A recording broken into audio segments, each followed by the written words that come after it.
Hello, everybody. Welcome into the Apples and Ginos Fantasy Hockey Podcast. My name is Nate Groot-Niblink. I'm the creator of Apples and Ginos, originator of the Zero-G Draft Strategy, and in this podcast, I'm going to go over the most puzzling players league-wide as submitted by the Apples and Ginos Discord server.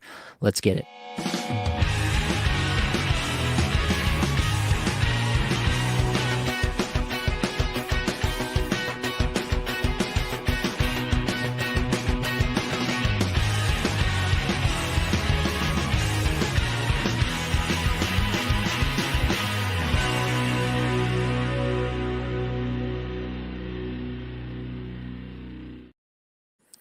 Hello, everybody. Welcome on in. It is another week of fantasy hockey. I am unironically streaming Joel Edmondson in a points league. What is happening? Frank's in here with a question right off the top. Let's go. Start Picard or Allen or neither tonight? Oh, tonight. I think we might have missed. What time does this game start? Let's take a quick look. Okay, so they are not starting till 8:30. Okay, I thought both were at 8 o'clock. Picard or Allen or neither tonight. Um, I mean, if neither's an option, I kind of prefer that option. The Oilers are playing pretty well, though. Devils can always pop off. I think I would probably lean Picard. He's been pretty good the last couple of times out. I think I would lean Picard, but it's definitely not a dunk for either. Richard Habibi asks, which side wins in a Bangers Cats with face-off wins? Boldy and Jarvis or EP40 and Caulfield? That is quite the question. Boldy and EP40 versus Jarvis and Caulfield. That is very, very difficult. Bangers Cats with face-off wins. Very, very difficult. Honestly, that feels like a kind of a wash to me. Yeah, it's so hard to pick apart. Every time I think I've got something as a new angle that pushes it one way, I'm thinking of another that pushes it back. Yeah, Jarvis hits. Caulfield doesn't, but Caulfield's got probably more offensive upside, more goal scoring upside on the season. I would take Boldy over EP40 at this point, but it's close. Man, that is real close. That's probably a case where I'm looking at it and I'm saying I don't really think this changes my season. And so what am I actually trying to do here? If there's something with the positional eligibilities that helps you out there, then maybe you do it. But otherwise, probably not doing it. Last one says, hello, Nate the GOAT. Hello to you. Toronto Dave's in here, as always, with the hashtag 0G. Appreciate you. Darian V, what do I do with Pettersson? We will get to that. It is definitely a hot topic for a lot of people. Mind Trip's going Picard or bust. All right, that's a stronger stance than I was willing to adopt, but there you have it. Frank says, thoughts on Zetterlund as fourth left wing moving forward, plus minus, banger league. As a fourth left winger, assuming this is at least 10 teams, maybe 12 or more. Yeah, I mean, in that kind of scenario, for sure, I think that makes some sense. The plus minus might hurt you, but yeah, I think everything else makes a lot of sense there. So yeah, I'd be okay with that. Obviously, Celebrini, we got some news. Celebrini's going to be back for Tuesday. That may demote Zetterlund from ever seeing the light of day on the top power play ever again. But that should also raise his profile, raise who he's going to play with on most nights in terms of his centerman every single night at 5v5. So it should help him out there. DJ Kupa, Peterka getting back on the top line. Yeah, that's one that we need to see, right? We need Peterka back on that top line. Zucker getting that top line and top power play treatment at the moment. I can't imagine that lasts, to be honest. I think Peterka will get back there. I think Blake said it too. Lindy Ruff has had some quotes about how he loves that top line so much. I think it was probably, something that they tried out in this one game. I think more than likely it comes back around. Bark says, you don't happen to know anything about having tinnitus in both knees and playing pro hockey. Do you? Asking for a friend. Tinnitus or tendinitis? Either way, I don't. I don't have that. I don't have that knowledge. I would very much hesitate to give out anything resembling medical advice on a podcast too. D-Dub says, let's put together this puzzle. Let's do it. I have no idea how to pronounce that thing, but that is quite the username. Drop Falk for Zellweger or Hudson. Um, yeah. Ooh, that is tough. That is really tough. Falk is on this list. These shots have started to come back up a little bit. He's obviously going to get a lot of run. Broberg injured out for a fair amount of time here, so he doesn't really have a lot of competition at the moment. Ooh, yeah, that is really tough. I really like Zellweger. The underlying stats are looking really good. He's getting like 21, 22 minutes a night recently. The top power play is actually looking a bit like a top power play and being treated that way by Greg Cronin. The hellscape has been reduced in severity as of late in Anaheim. So, yeah, that is a tough one. I don't know that I would actually drop Falk. If I was choosing between the two, like if neither were on my team and I was choosing between the two, I might choose Zellweger over Falk at this moment. But to actually make the move and like spend an ad, I don't know if it's worth it for me personally. That is really tough though. Hudson for me, I'm not interested unless he's on top power play. DJ Koopa getting Georgiev getting his starter position back. It could happen. It's really play by ear in the Colorado net as of right now, and I would really hesitate to make any big pronouncements about what's going to happen next. So yeah. Lost Ones noting that these questions are coming in hot. It is hot, and I appreciate it. Liam asks, is there a reason I shouldn't pick up Faber in a Cats League? Guy's on one of the best power plays in the NHL. Are the underlying stats as bad as his top line stats? We could throw in the underlying stats for Mr. Brock Faber. I've said this before, but Brock Faber's never had great underlying stats. Yeah, the on-ice stats are pretty good, but the individual stats are pretty bad. That's pretty much par for the course when it comes to Brock Faber. On the season, he's pacing for 15 goals, 45 assists. And honestly, I think that might be where we should expect to see him. I don't know that I strongly disbelieve anything that's going on here. 25% IPP is probably not going to last, but the 15.1% on ice shooting percentage on the season is also not going to last. So they'll probably kind of regress towards each other and meet in the middle there. Yeah, I think you could see him get up to a 50-point pace, but maybe not much beyond that. That's where I'm at on Brock Faber at the moment. But I still think he's probably, if this is a 12-team league, like I think he's definitely one of the best 48 defensemen for fantasy. So I would still pick him up. FF Tyler, oh, this should be good. Have you considered Alexander McGillney's retirement in the spreadsheet? His knees can't hear good. I have not. It's a critical oversight, not considering Alexander McGillney's retirement. But we move on. Ledbang, is it too risky to move Mike Kaprizov for Matthews? Cacuffle style scoring, including power play points. Including power play points actually does move things back towards Kaprizov. Massive, massive power play performer. I don't know that it's too risky. I would still probably take Matthews over Kaprizov at the moment. Underlying stats, like Matthews is first in the league in individual scoring chances for per 60 on the season, getting almost 21 minutes a night. Like the numbers are still fine for Matthews. I'm not worried about that. Yeah. I think I would still take Matthews, but it's much more of a conversation and more of a conversation when you're including power play points there. Brandon asked thoughts on Kane. Picked him up on waivers. Think it'd be a steal pickup. He's been good, not great. Can't decide if he's a drop or not. Yeah, I have Kane in one league as well, and it's been a similar experience for me. I still think he's probably better than most players you can pick up. But that being said, if there's like a priority streamer, somebody that might really pop off for you moving forward, if you think they've got good upside as well, I don't mind making that move if you need to. Michael O'Brien, do you like Caulfield, Robertson, or Pettersson rest of season? Oh boy, that is a real tough crew. Wow. Yeah, that is a really tough crew at the moment. None of these guys, they all have their warts, right? Caulfield, probably the guy we expected the least from coming into the season. Robertson and Pettersson both not living up to their expectations in the early going. Wow. That is a really difficult question. I think they're all pretty similar in my estimation. It might depend on the league. Like in Bangers Cats, I might lean back towards Pettersson a little bit more. He adds a little bit more of that kind of stuff. If it's true points or points only, then it's much more of a conversation. Yeah, I'm literally trying to order these guys in my mind, and I can't do it. I think they're all probably pretty close in a tier in any kind of standard points setup that you might have. Yeah, I honestly don't know if I can do that for you.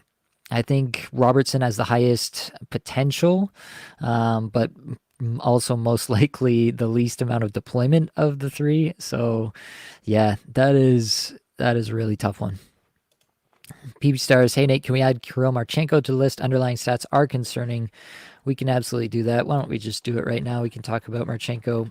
They are concerning. He does have 4 points in his last 5 games, averaging just over 17 minutes. But yeah, 278 shots per 60, 376th in individual scoring chances, 4 per 60. On ice numbers are not much better. And if you look, 340th on the season in individual scoring chances, 4 per 60. And this is a guy who's done this before. He's been a guy who can generate scoring chances. So to have him so low is pretty concerning. You can see the IPP up at 80%, 17.4% shooting percentage. The 11.7% on ice shooting percentage feels high, but it's not like crazy, crazy. But definitely the IPP and shooting percentage are really hot right now. Yeah, I want to see more from Marchenko at this point. I think we probably will. Like, he's got at least some track record, but he's also got a track record of disappearing for stretches, and it could be another disappearing act before we get good Marchenko again. He could just be one of those guys who's kind of streaky. He could be that kind of Jeff Skinner model at times. So I'm watching it closely. I don't think you have to hang on to Marchenko with the underlying numbers as bad as they are. Chris Corbin, does your crystal ball have anything on Rusty for when he comes off the IR? I'm in a 16-team league. The guy has to be rosterable. Yeah, definitely rosterable in a 16-team league. I still think Rust is good when he's playing. But yeah, obviously he's got to play to be worth anything for fantasy. So yeah, definitely think he's gonna walk right back into 20 plus minutes. Like, unless Raquel really goes off here for an extended period, which I really think is doubtful considering what we've seen out of Raquel over the last number of years. I think that Russ walks right back into 20 plus minutes a night and will be plenty useful. He asked, can we do Seth Jarvis too, Nate, by any chance? Let's do that, and then we will get into the meat of it here. We do have a big list of names. Oh, Seth Jones is not the one we were looking for there. Seth Jarvis, there we go. 2 goals, 5 points in his last 5, over 18 minutes, average time on ice, 44 shots per 60, 11th individual scoring chances, 4 per 60, feeling pretty good. 35th in Corsi, 4 per 60, 36th in scoring chances, 4 per 60, looking good under the hood there. On the season, just over 19 minutes average time on ice. Yeah, maintaining that individual scoring chances, 4 per 60, 14th in the league on the season. 57% IPP, 10.3% shooting percentage, 10.7% on ice shooting percentage on the season, resulting in a 25 goal, 65 point pace. I definitely think he's got more to give there. Yeah, 70 plus feels comfortable for Jarvis the way that he's producing at the moment. The underlying stats would support something like that.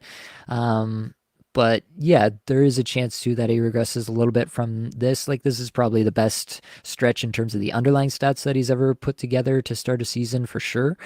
So yeah, I think at the end of it all, I would feel pretty good about Jarvis as a 70 to 75 point player rest of season, which is a little bit up from where I had him at the beginning of the year. So take it or leave it. That's where I'm at. Okay, we got to get into it. We got a long list. Let's dig in. Jared McCann was the most requested player here. Interesting that his average time on ice has gone up a little bit, but the production has fallen off a little bit. He's got just 3 points in his last 5 here, including just the 1 goal.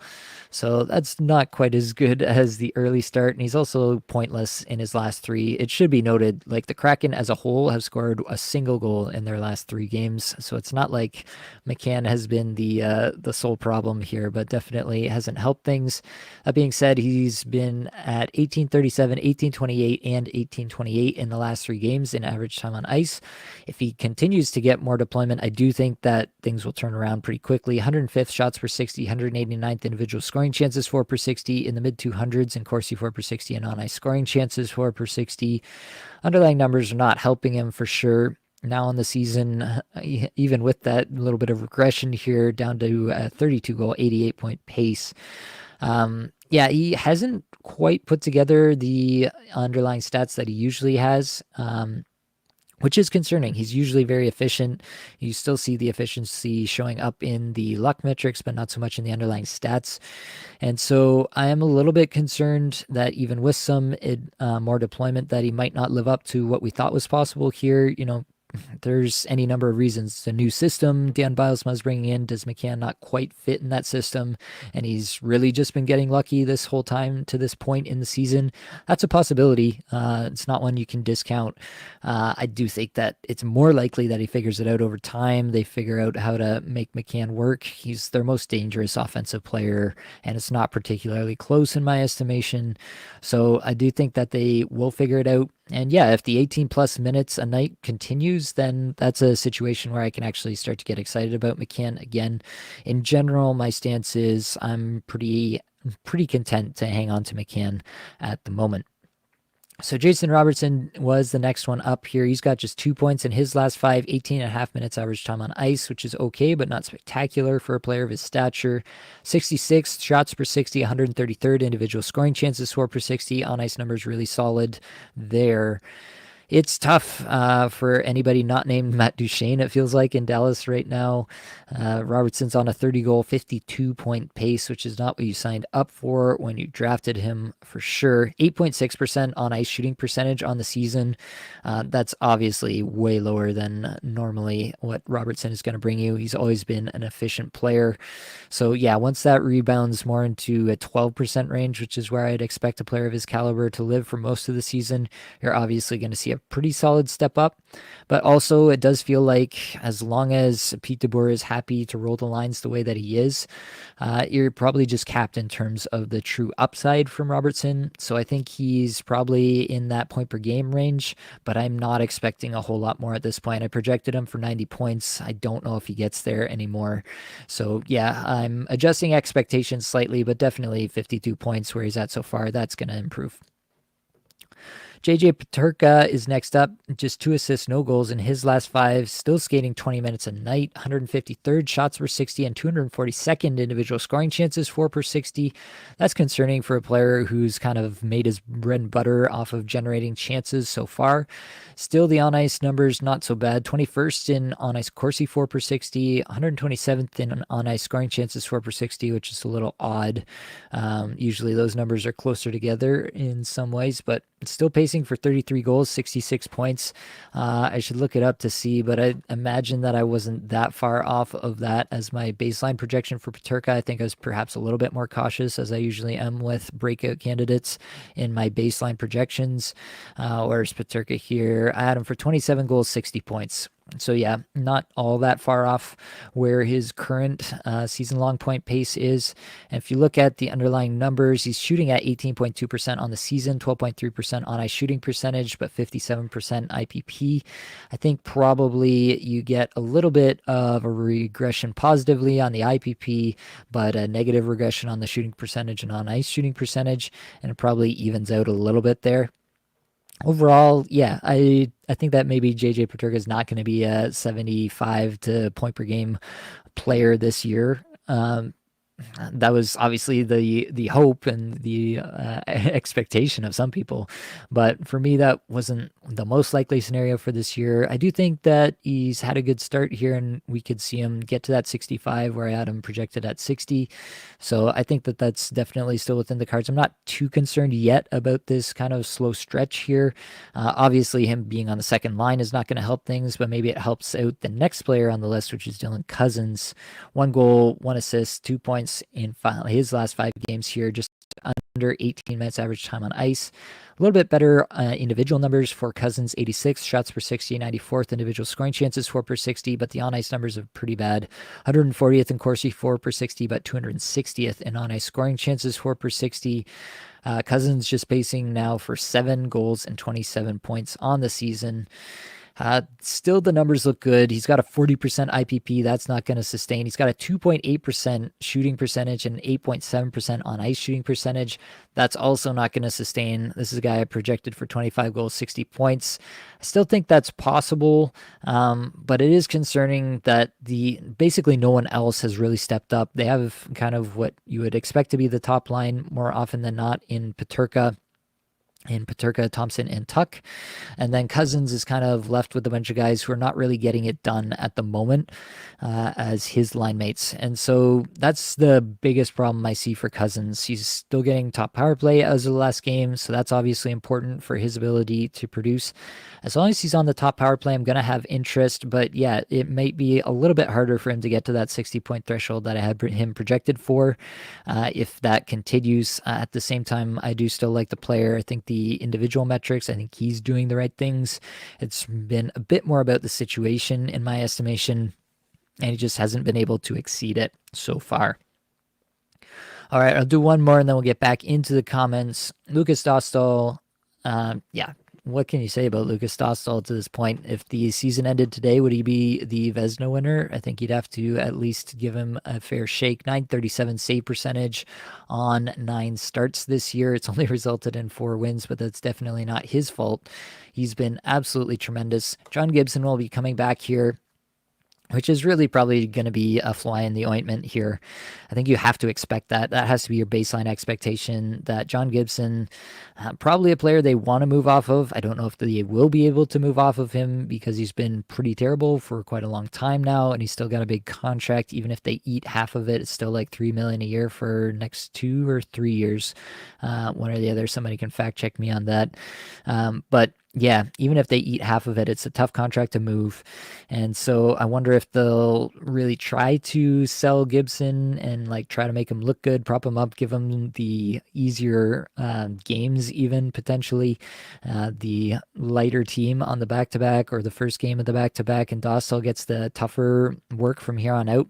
My baseline expectation is a 50-50 split once Gibson is back. So take that for what it's worth. I do think Dostal's playing great, and you can roster a guy who's playing great even on Anaheim, but can you really roster a 50-50 timeshare goalie on Anaheim long term? I'm not so certain.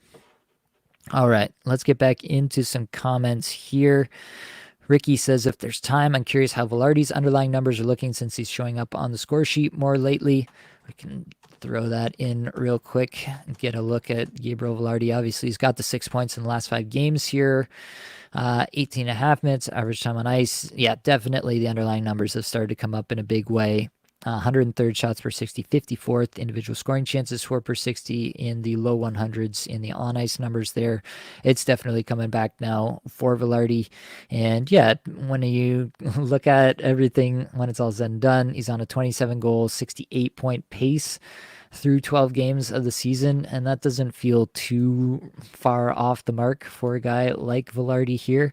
I think maybe I would expect him to have a few less points and a few more goals at the end of the season, but maybe he's taken a little bit of a step as a playmaker and not just exclusively sitting around the front of the net and banging pucks in. That could be as well. So he's actually got a little bit more average time on ice than I was accounting for in my projections. So that's nice as well. I projected him for 36 goals actually, but 58 points, only 22 assists. So maybe he's evening things out a bit here and he might actually get a few more points out of that.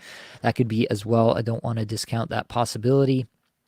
Yeah, I do think that he's probably running a bit hot so far. You see the 19.1% shooting percentage, 15.3% on ice shooting percentage.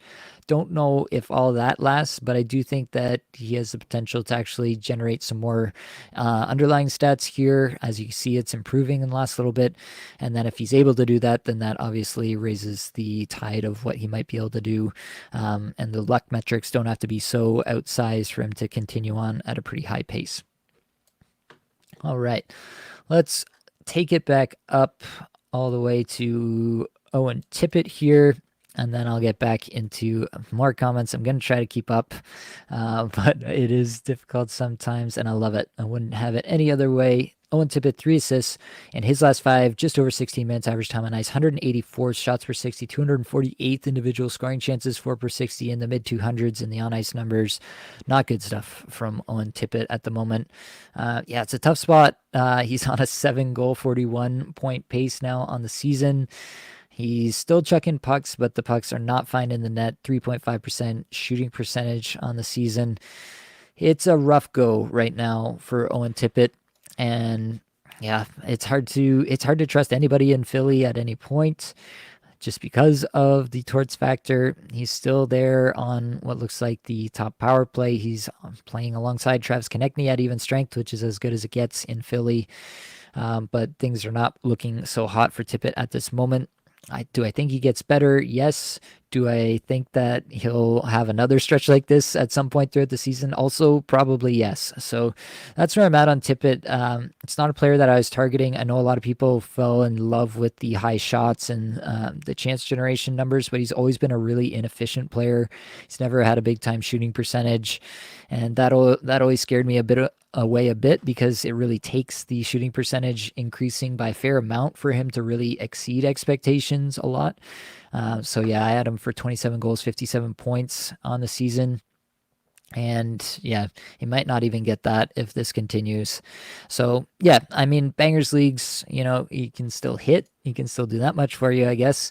That part of his game, if that's not going away, then that's okay. He's run a little bit hot and cold with the hits. Like he had 4 hits the last game, but nothing in the 2 games prior to that as well. So take that for what it's worth. Yeah, end of the day, I think I'm okay with Owen Tippett, but I'm not excited. I don't think you can be about just about anybody in Philadelphia right now with Torts in that situation. I just can't get behind it for too long. Yeah, that's where I'm at on basically everybody in Philly. So we can talk about Michkov here as well. He's got just 1 goal and 2 points in his last 5. And yeah, just under 17 minutes average time on ice. Similar to Tippett, he's on that power play. At even strength, he's been running with Tyson Forster and Sean Couturier, which isn't terrible, but again, it's okay. It's not anything that's going to help him, elevate his game all that much. 233rd shots per 60, 319th individual scoring chances, 4 per 60. The on ice numbers are better, but that's not what you want to see and not what you might expect from Michkov. The fact that the average time on ice is declining versus the season long numbers there for Michkov, that's concerning to me too. Yeah, again, it's the Torts thing, right? So 4 games ago against Montreal, he plays 21-33. Then it's 15-36, 13-56, 15-15. If this is going to be the new normal for Michkov, then he's going to lose all value really quickly.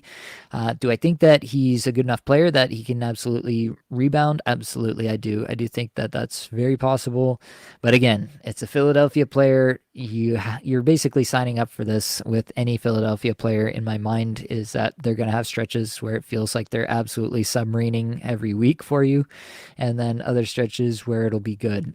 And you just have to be okay with that variance in your lineup to roster anybody from Philly and be okay with the torts factor if you're going to do so. Let's go back to comments. All Things Hockey says, is EP40 even worth buying low? He looks so bad. Yeah, we've had enough Pettersson questions. I guess I could stop burying the lead and we could go down to Pettersson. I had him as the last one here just because it's such a big topic. But 1 goal, 1 assist, 2 points in his last 5. Just under 19 minutes average time on ice, 293rd shots per 60, 107 individual scoring chances, 4 per 60 is better, 145th Corsi 4 per 60, 130th scoring chances, 4 per 60.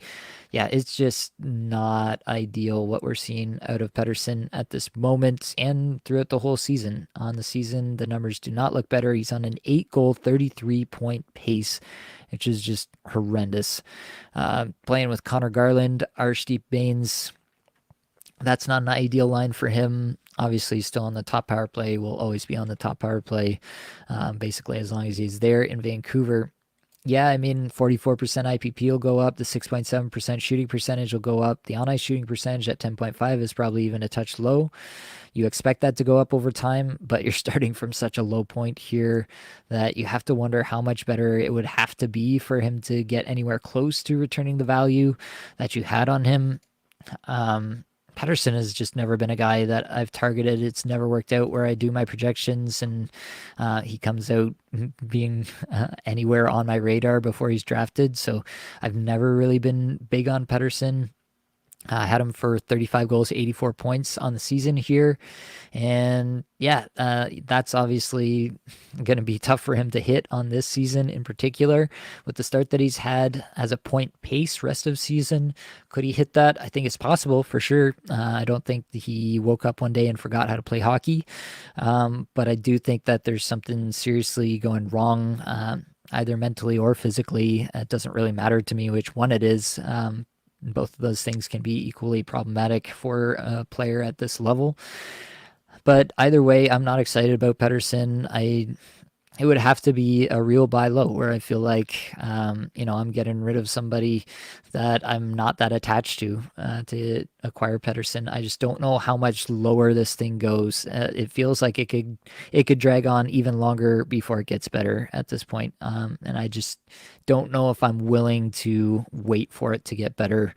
Yeah, that's where I'm at on Pedersen. I hope to be proven wrong on that statement, and I hope that he's back to point per game plus immediately from here on out. I hope this is like the podcaster's reverse curse or something like that, and he absolutely burns up the league from here on out. But yeah, you can't pretend that you're seeing something in the numbers here that's suggesting that Pedersen is going to be better all of a sudden, and yeah, that's where I'm at. Michael Rowland starting to panic on Justin Folk. What do I do? Do I drop for Wallman? He's been pretty invisible lately. Wallman is tough with Lil Jigrin. That was an odd thing. I looked this up. Timothy Lil Jigrin has asked for his name to be pronounced that way after going to San Jose. Like, they pronounced it Liljegren in Toronto for years. Obviously, he was drafted by the Leafs, so he's only been there. And now it's Lil Jigrin that he's asking, like, it's the player asking for his name to be pronounced that way. So I'll try to remember. Obviously, I want to pronounce somebody's name, call people what they want to be called, right? But that's gonna take some getting used to with Lil Jigrin. But as far as it relates to Wallman, it's concerning, right? That immediately, like literally the first game that Lil Jigrin shows up, that he's on the first power play over Wallman. They've already tried Jack Thompson over Wallman. It doesn't seem like Wallman has a stranglehold or even a tenuous foothold on the top power play unit in San Jose. And so I'm left thinking that, yeah, maybe I do just stick with Justin Folk. Justin Folk's numbers have come up. We'll get to it in a minute here. Wallman's on this list as well, and his numbers do look good. Like, don't get me wrong, 22 minutes, 25th in shots per 60. The scoring chances are not as good, but the on ice numbers are not bad. I don't think he's going to score 7 points in 5 games all the time from here on out, but I definitely think that Wallman can be useful. But it's still San Jose, right? Like, how good would San Jose have to be for Wallman to score 40 plus points without top power play in San Jose? San Jose would have to exceed expectations offensively by a fair bit rest of season, and I don't know if I'm willing to make that bet. Justin Folk, everything's laid out there for him. He just needs to kind of do the thing. And the numbers have been getting better. You see here 54 shots per 60, 25th individual scoring chances, 4 per 60. Those underlying numbers have been coming up after he started actually quite slow. And so I think I'm hanging on to Folk. I think that's my final answer there. Convicted Chiller says, worked out a trade sending Mark Stone for Draisaitl, but the league keeps vetoing it. Thoughts? First off, I would just say don't play in a league with vetoes. In all the leagues that I commission, it's just commissioner veto. Like, I have the only decision, and the only reason I would veto a trade is if there was proof of conspiracy, basically. Yeah, that's the best advice. Unfortunately, you kind of have to live in the league that you're in, and so that's where I'm at. You could try to see if you could add something to Mark Stone to make it more quote unquote fair and see if that could get pushed through. Obviously, I think you're crushing it if you're getting Draisaitl for Mark Stone. Leadbang is Tavares for Robo /Stammer /PD /Dahlin /Hyman, all slam dunks. GMs in my league seem itchy, and I'd love a steal, cupful style with power play points.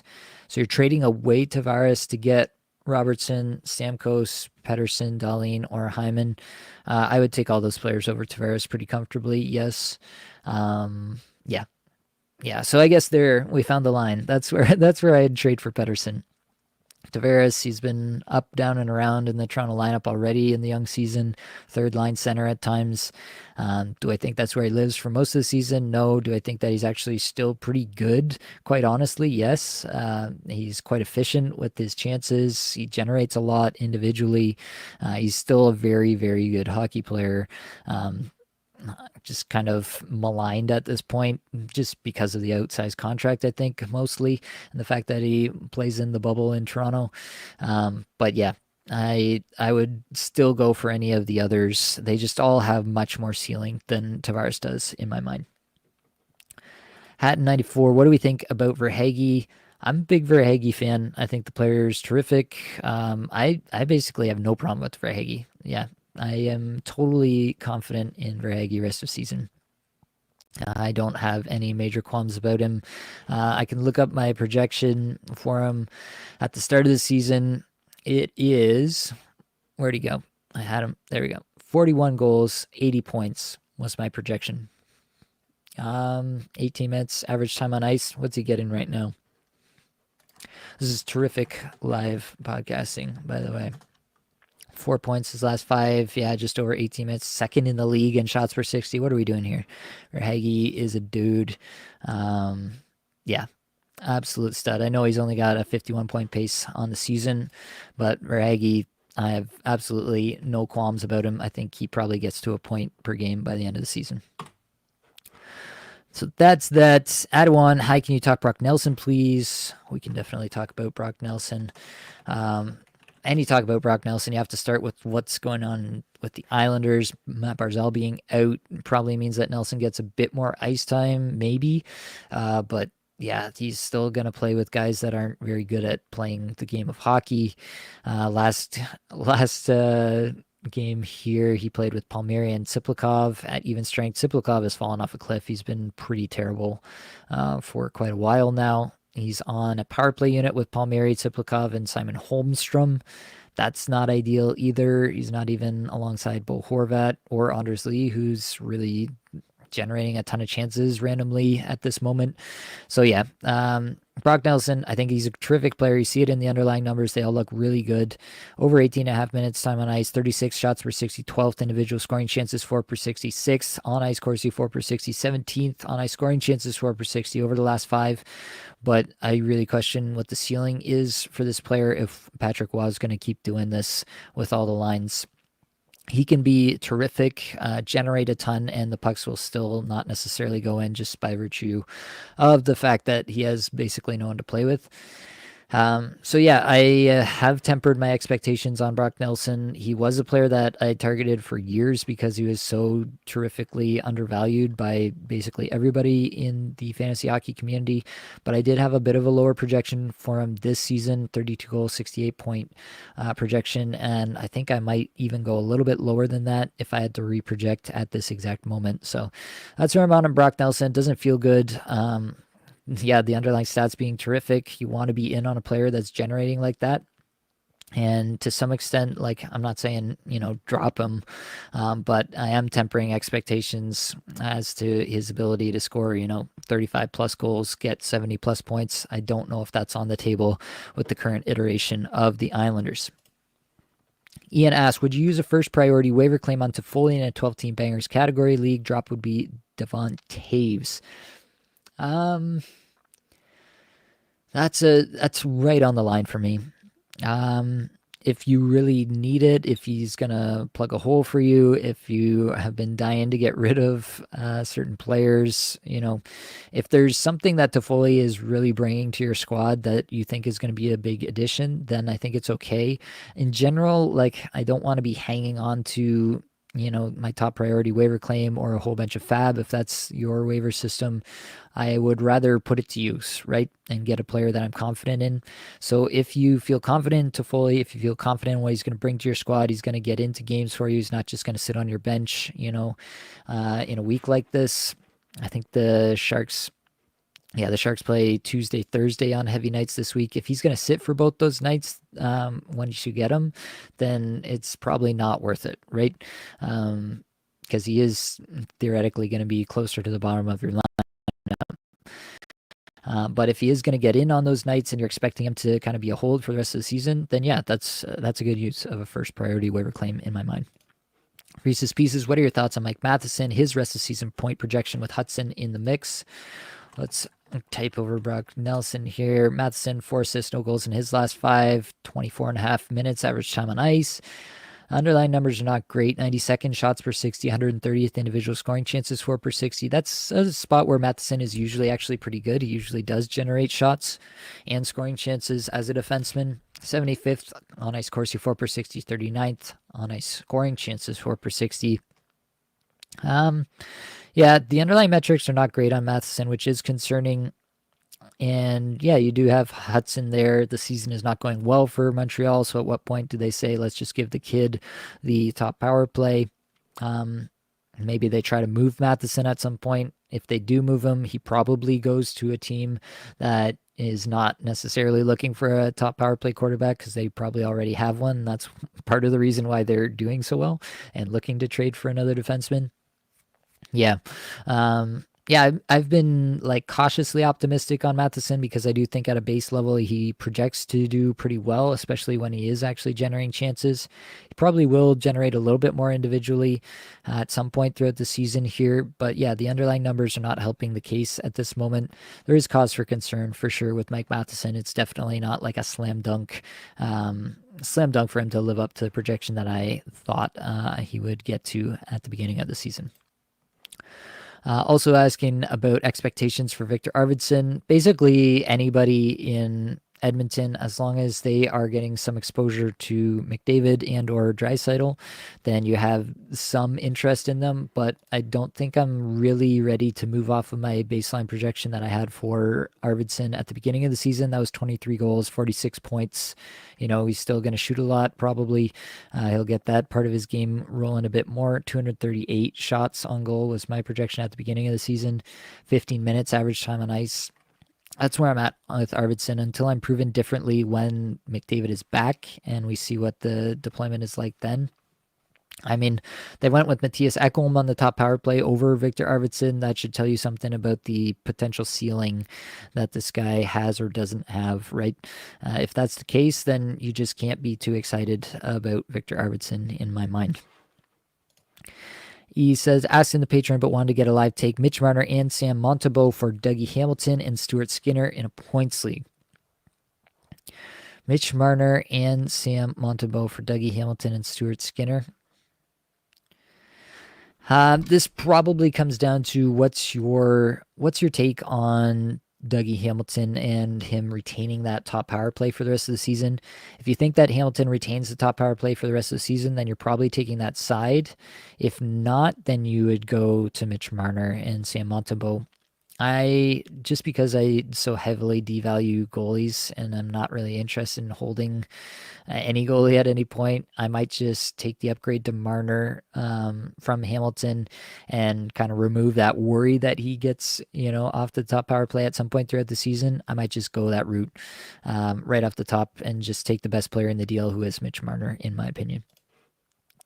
OA says Robertson or Gensel. I'm going Gensel there pretty comfortably at the moment. Richard says, who's the drop between Genther, Velarde, Nason, PLD, Bangers, Cats with Pims, face-off wins, and plus minus? Ooh, that is a little bit more difficult with all that to parse. Who is the drop? Yeah, I think it's Nason. It's nice that Nason's getting the power play run, but yeah, I still have more faith in the other guys for sure. Frank says Picard is in the starting lineup. We'll see how it goes. Good stuff. Lost Ones thinks that Stone for Dry screams the Taco League. Yeah, that's fair. We all see them. We all play in them sometimes. As long as you win the Taco League, right? CG, is Orlov worth a look? In my opinion, no. I just can't see a scenario in which Dmitry Orlov sustains anything. He's not even getting 20 minutes a night. The underlying metrics are looking okay here. They'll probably look okay just being on Carolina for the season. He's got a 25 goal, 49 point pace. That comes with a 55% IPP. None of that's going to sustain. He would have to get more minutes. If he starts to get 22 minutes a night, then we can talk again about Dmitry Orlov. But until then, I'm not interested. Michael Roland says every player on the Islanders could get injured. Nelson still wouldn't be on power play one. It feels that way for sure. Lost Ones asks, is Lee for real? His underlying numbers are looking real good, but they always do. Yeah, they're looking extra good as of late for sure with Anders Lee. it is what it is. I don't know how much I really believe these numbers. Eighth in the league in individual scoring chances, 4 per 60 over the last five. First in the league in shots per 60 on the season. Yeah, that looks good, but again, it's a player that I don't expect to convert a whole lot either. And so even if he's popping off in the underlying metrics, what's the true upside? Yeah, I think he may be for real insofar as he could end up being a guy that you stream and hold in a little bit deeper league, but he's not, I don't personally view him as much more than a streamer still. Adawan says, I'll just pray Brock Nelson gets traded at the trade deadline. That's a fair take. Frank, drop or hold Riddick as my fourth goaltender. Kemper's my third. I would drop Riddick in a heartbeat there. CG says, best fantasy hockey content, period. Appreciate you. Stolar's drop now that Wool is back. Binnington worth rostering. I don't think that Stolar's is necessarily a drop. I say this constantly about goaltender tandem situations. I'm trying to get 2 starts out of my goaltenders every single week. If they're not giving me that, then I'm willing to move off them pretty much any time. So yeah, that's the state I want to be in with my goaltenders. And so if Stolarz is not in a spot where he's going to give you 2 starts in a week, which could be as soon as this week, right? Depends who gets to start the next Leafs game here on Tuesday. So keep an eye out for that. I think he could be a drop, but he's still playing very well. But yeah, if he doesn't get the start here on Tuesday against Boston, are you really going to wait till Friday for the next chance against the Wings? I don't know if that's worth it. Depends what you can stream in. Yeah, always depends. It's the classic cop out there. Binnington worth rostering. Yeah, in a lot of leagues, Binnington's definitely worth rostering. Jan Lemmer asked, would you grab Brodian or Spurgeon for this week? Thanks for the content. No problem. I think I would go Spurgeon. Spurgeon's actually been okay. I don't know if you saw the overtime, but he had a nice little play there. On ice numbers are looking decent, just over 20 minutes average time on ice in these 3 games. Yeah, I think you could go Spurgeon. I don't think you're going to I don't know that he's going to be the reason you win, but he could be a part of a winning team, if that makes sense. CG says, thanks for your service. No problem. Edouan, do you follow the 2 starts rule for Cats Leagues too? Yes, I do. Yeah, I guess I should give a caveat because in the Patron League, which is a Cats League, I quite famously auto-drafted Jeremy Swayman, and I am holding Swayman even if he only has 1 start in a given week, so yeah, I'm just providing all the information, the self-declaration, the transparency that I'm trying to provide here. Yeah, there are some goaltenders that I think just by virtue of the fact that, Jeremy Swayman, they paid him a ton of money. He's not going to be let go from his starter's role anytime soon. So yeah, I would say he's an exception to that rule. But if you're in solid 0G territory, then yeah, basically that applies. If I'm not getting 2 starts, I'm probably moving off unless there are just other moves that I'd prefer to make that get me similar points. Michael Rowland, should I hold on to Drew in a points league or just rotate him out for my weekly streamers? It's been so hot lately, not sure if it's sustainable. We can look under the hood with Claude Giroux for a minute as well.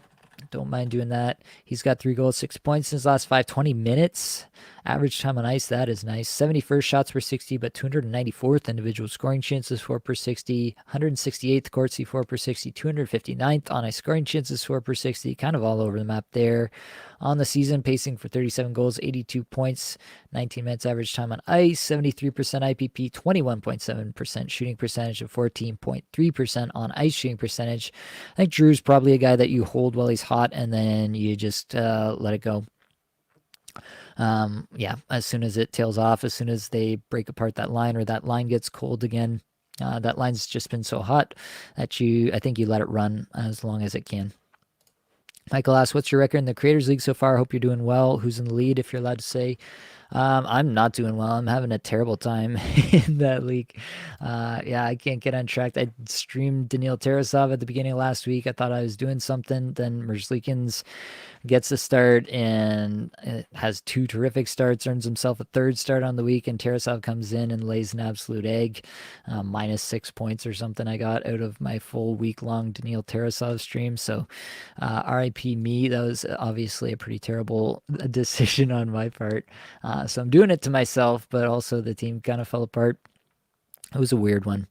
But yeah, the league overall, let's see what we got. Fantasy tipped and TJ stats are 4-0 at the moment. They're at the top of the league right now. I'm in 7th. Yeah, just outside of the playoffs right now. And I hope to be better. I believe that I will be, for what it's worth. WMW Animations. Do you think Jake Allen is a decent 0G option? Pick him up for his games. Mr. Skinner on waivers trying to recover. I tend to not like goaltenders like this who have a quote unquote starter in front of them that we still feel is going to be the starter. Like Markstrom started 3 straight before this game. Yeah, I don't like 0G to me is trying to find guys who are actually going to get multiple starts in a row, trying to find guys that you can hang on to. It's not about getting good single game streams. That's not what 0G is, in my opinion. I think my opinion probably carries some weight in that regard, but take that for what it's worth, I guess. That's where I'm at. So yeah, like I don't mind like single game streaming Jake Allen, especially against bad opponents, but he's not a 0G target in the sense of the word that I would define it. P.S. I miss Russ Colton every single day. Thank you for recommending Boldy in the offseason. No problem. I'm happy that's working out for you. Frank, thoughts on Jake Middleton as a 6D in an 11-team roto? Assuming this is some sort of bangers setup. If it has hits and blocks, I think that's fine. WMW Animations back again. Watched all of your divisional previews with Blake. You recommended Kaprizov as a legit top 10 pick. Had 8 overall. Took past or regretting it so far.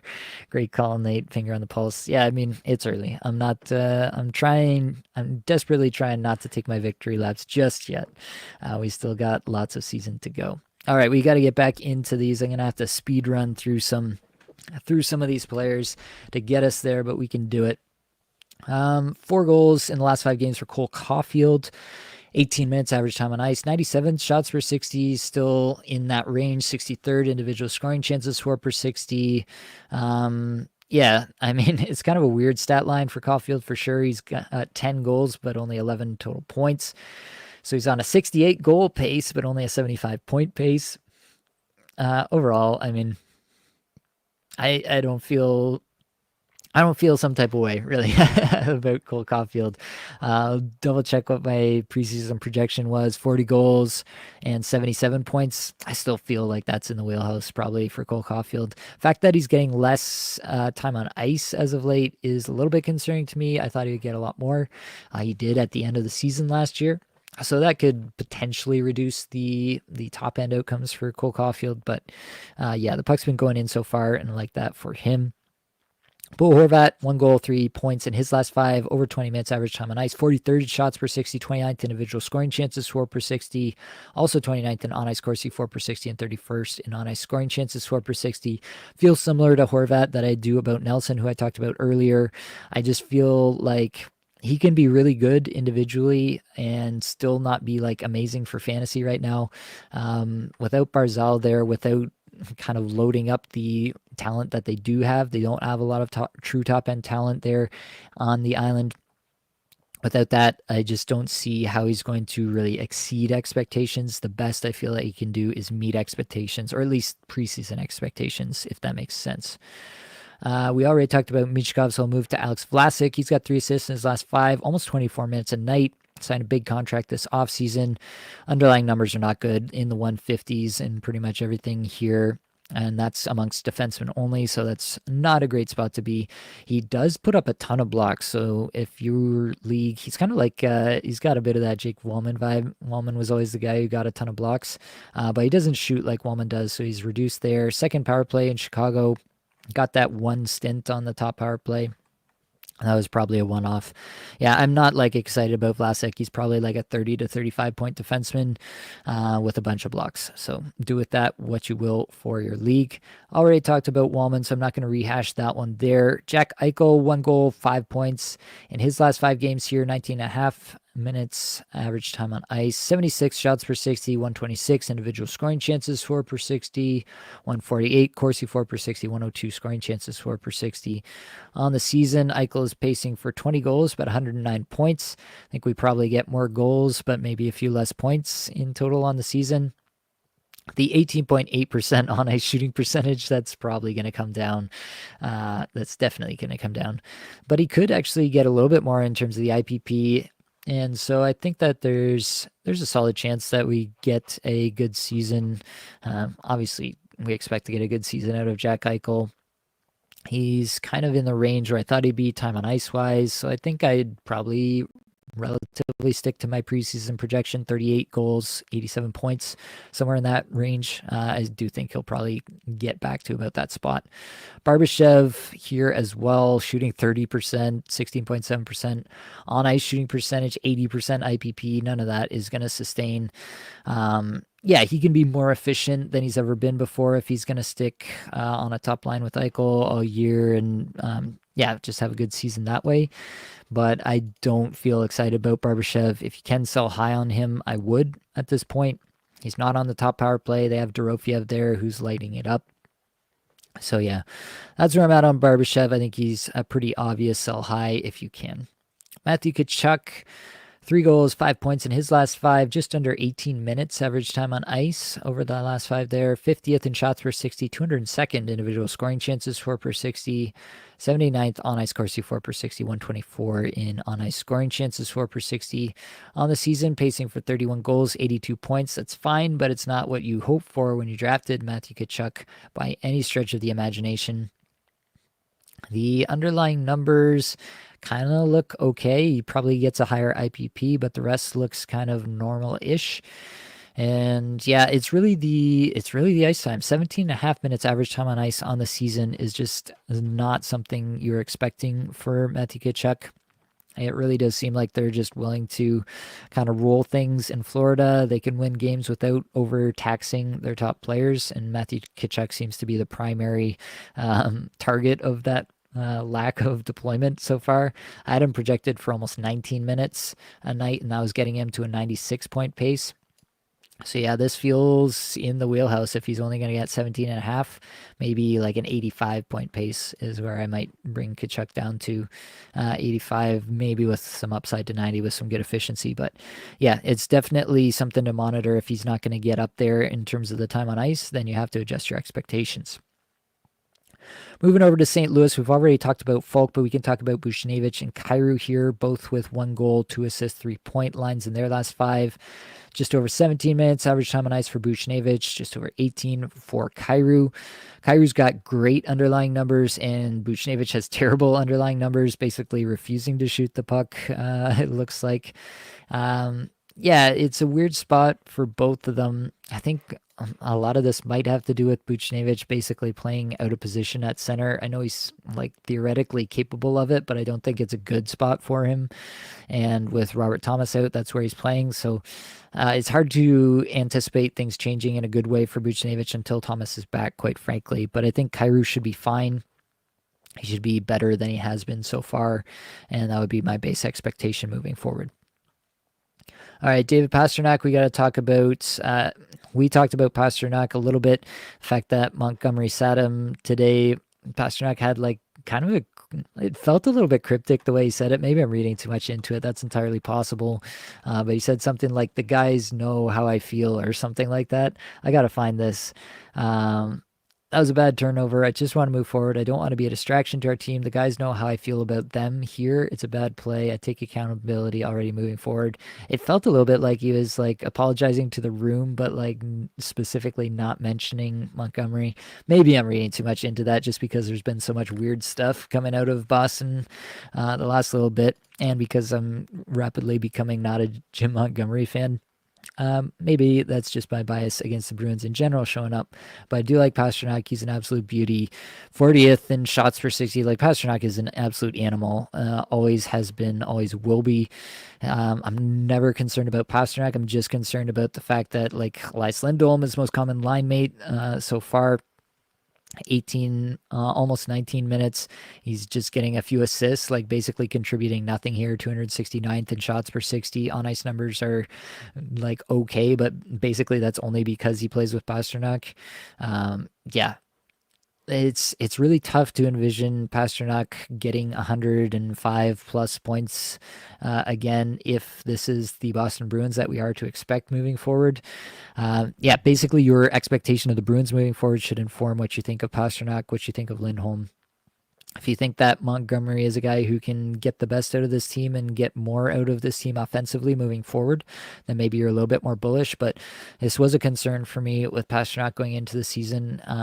I don't know that it really manifested itself in any type of way. I'd never had was in a position where I was really choosing between Pasternak and anybody else in my drafts. I took a decent amount of Pasternak in the best ball that I did, although I was a little bit underweight relative to the field. So yeah, I don't know what to do with that other than to say that I think Pasternak himself is an absolutely elite talent. It pisses me off that Montgomery's playing around with this ice time and doing stupid coach stuff that never seems to work for anybody.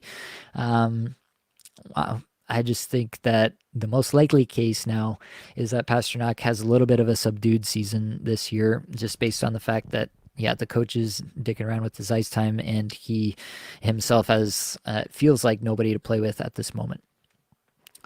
Okay, let's get going. We had Verhaeghe. I talked about him already. It was requested, so I'm not going to do that one. Alex Tuck, 2 goals, 3 points. His last 5, 21 minutes. Average time on ice. That's nice. 98 shots per 60, 169th individual scoring chances, 4 per 60, 110, Corsi 4 per 60, 135. Scoring chances, 4 per 60 on the top line, but not on the top power play, which is kind of crucial. Basically with anybody that we like for fantasy, right? I think that, yeah, in the current setup, he's now on pace for 27 goals, 68 points. In the setup as it exists right at this moment, with him not being on the top power play, I feel like that's a baseline expectation that you can get behind with Alex Tuck. But I do think that if he's on the top power play, you can expect more. So that's where I'm at with Alex Tuck. I'm still in on the player. Ryan Nugent-Hopkins, 1 goal, 2 assists, or 2 points rather, in his last 5, just over 19 minutes average time on ice. Underlying metrics never look really good with Nugent Hopkins, but even the on-ice metrics are not that good, and they should be better playing on the Edmonton Oilers. He is just not having a good season right now. I don't know if there's something going on with Nugent Hopkins, but it really does seem like he's really struggling, especially at 5v5 right now. I'm not excited about Nugent Hopkins. He can't be at the moment. It's most likely that he rebounds at some point, but we need to see some proof of that before I'm going out to acquire him or try to buy low or anything like that. Mitch Marner has a goal and 7 points in his last 5, 22 minutes. Average time on ice, 91st shots per 60, 138 individual scoring chances, 4 per 60, 235th in on-ice Corsi, 4 per 60, and 111th in on-ice scoring chances, 4 per 60 is not ideal. On the season now, Marner 13 goal, but 88 point pace. He's shooting 5.6%. Like, that's where it's at. 9.6% on ice shooting percentage. All that's going to regress positively, and you're going to end up with a Marner that should get close to 100 points as a point pace at least rest of season. And the last one on the list, and then I will get back to the comments that we've had here. Martin Necas. 4 goals, 8 assists, 12 points in his last 5 games. Absolutely nuclear stuff from Martin Necas. Just over 18 minutes average time on ice, 98 shots per 60, 154th individual scoring chances, 4 per 60, 25th in Corsi, 4 per 60, and 43rd in scoring chances, 4 per 60. Yeah, what can you say? Blake is absolutely taking some victory laps on this one. He should be 49 goal, 148 point pace so far on the season for Martin Necas. Yeah, the I told Blake this yesterday off camera. I said, I think Martin Necas has to be the biggest sell high in the league at the moment. Obviously, it depends on your league's market. You have to be able to actually sell him high. Like someone has to actually be believing that he's going to be this monstrous point producer from here on out for that to actually work. But yeah, uh, maybe I can get behind the 78% IPP. Maybe I can get behind that because, if he's playing with players that just aren't as good with him at even strength, then maybe he just has a really high IPP because whenever the puck's going in the nets, because he did something about it, right? That's definitely possible. Playing with Kakanyemi and Robinson right now at even strength. Yeah, suboptimal to say the least there. But 27% shooting percentage, 17.8% on ice shooting percentage, none of that is sustainable. If he was also getting like 20 plus minutes a night, then I might have a little bit more excitement, but he's doing this mostly through massive efficiency. The individual numbers, I would say, are good, not great in terms of the underlying stats. Basically, I think your baseline expectation has to be some pretty significant regression here. Do I think that he can be a 70 plus point player rest of the season? I think that's possible. I still don't honestly know if that's the most likely scenario moving forward. And so, yeah, I do think Necas is probably a pretty solid sell high candidate at the moment. All right, back to the comments.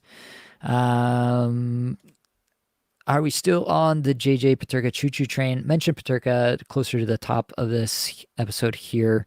Yeah, I like Peterka. He's down on second line at the moment. I think that comes back. I'm not dropping him yet. CG saying that Nason scored again. I've not been keeping up with the scoreboard here. Do we get a goal here? All right. Is it on the power play again? Doing the thing, Stefan Nason. Who'd have thunk it? Interesting stuff. No, it wasn't on the power play. Interesting. Yeah, it's good stuff for Nason. Again, don't really think that I'm expecting Nason to have some kind of massive breakout season at this point. Sasha Peck, thoughts on Connor Bedard production this year? Took him over Timmy Stu and Kyle Connor. Didn't think the gap would be so high. I'm not really concerned about Connor Bedard. I didn't project him to have some kind of huge breakout. I know that he was a popular guy that people were expecting to have some kind of massive 100-point breakout. I thought that was possible, but he's still a guy whose best line mates are going to be Tyler Bertuzzi, Teuvo Teravainen, Taylor Hall on any given night. It affects your total point output. There's no two ways about it. You will not achieve a lot of those heights. The reason that you get those heights out of a lot of players is they have good line mates. You see the symbiotic relationship with Marner and Matthews. You see it with even JT Miller and Brock Besser, right? That's still something there. And he's got Quinn Hughes on the back end. Yeah, it takes a full team to really unleash the true top end potential. That being said, I'm not really concerned about Bedard. I had him projected for an 83 point pace, 37 goal pace on the season, and I still don't feel all that differently about it. The average time on ice is looking right in line. It's just the 6.7% shooting percentage. That's going to bounce back in a pretty solid way here. Probably double that, honestly, for Bedard would be my expectation. And then he would be kind of right back in line with my original projection. So that's where I'm at on Bedard. Sports and stocks, any guys you had high hopes for that you've lost a little bit of hope in, or is it still too small sample size? Connect me, for example. Interesting question. Yeah, I guess Pasternak would be one. I don't know if I would say that I had high hopes for him at the start of the season, but I definitely had some hopes for him, right? I think everybody did, and that hasn't quite come home to roost this year. I'm trying to think if there are any others that I had big projections on, players that I really like that have kind of fallen off and that I've kind of changed my tune on. I don't know if there really are. Yeah, I don't think there's any that have that I projected really high that have not met it, and now I'm really backing off my preseason take on the player. I don't really know if there are any.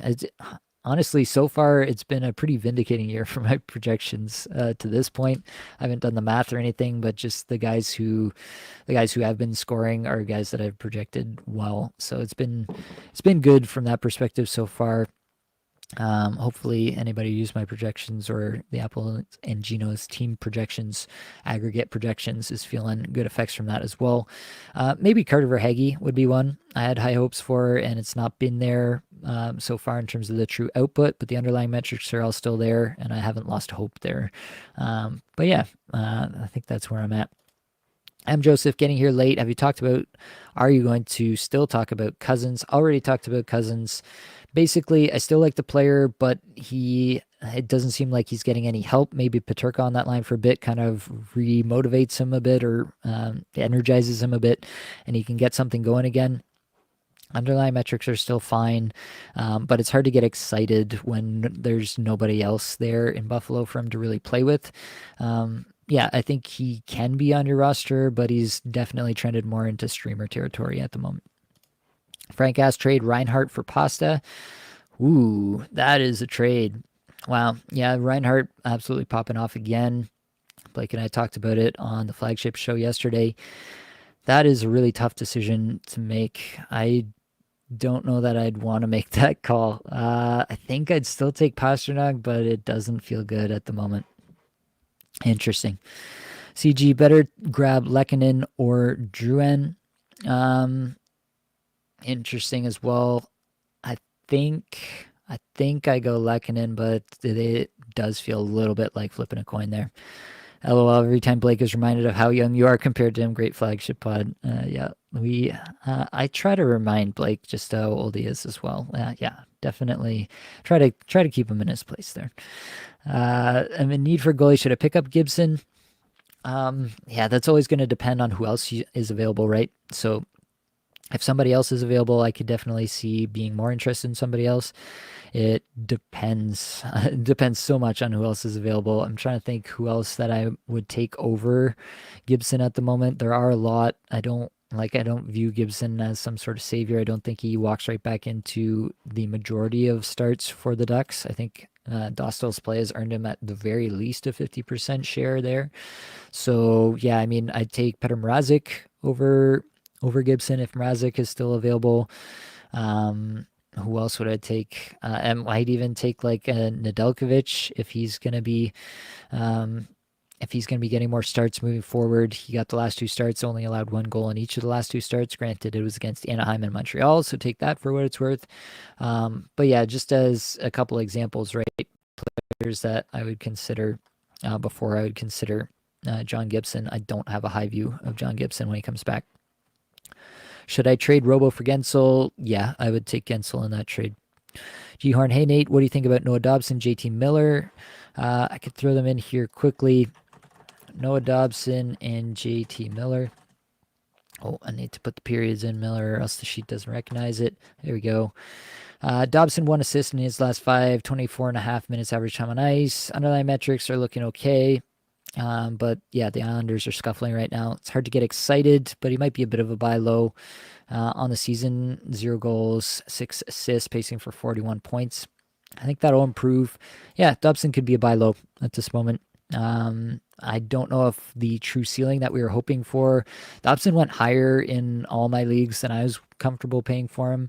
But if the pendulum has swung so far back the other way that he's now valued at, like a 50-point player and everybody's so worried about the Islanders that they're just willing to move off him right now, then yeah, it might be worth kicking tires. JT Miller, 2 goals, 6 points in his last 5, almost 19 minutes a night. Underlying metrics are not terrific there. I don't know.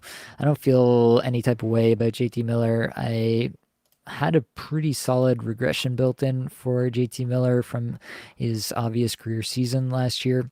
I had him down to 31 goals, 92 points this year. I'm probably still somewhere in that range in terms of projection for him moving forward. He's on a 74-point pace right now.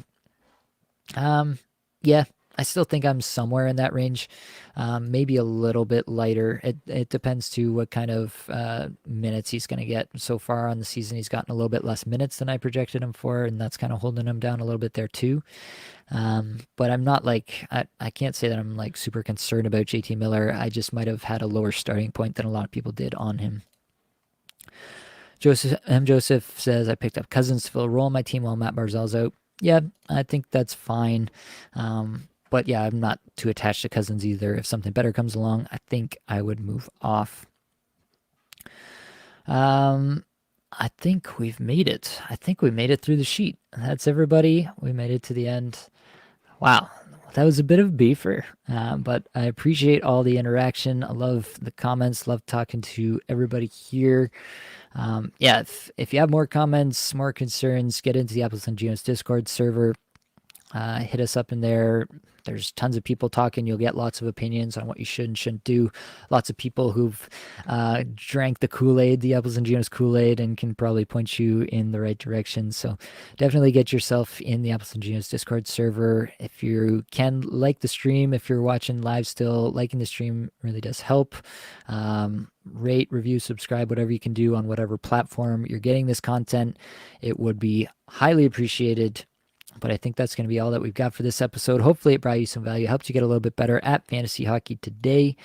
All the advanced stats you heard today came from Natural Stat Trick, a terrific free resource. Many thanks to the band They're There for supplying the music for the podcast. Be sure to check out their Spotify as well. That's it, folks. Much love.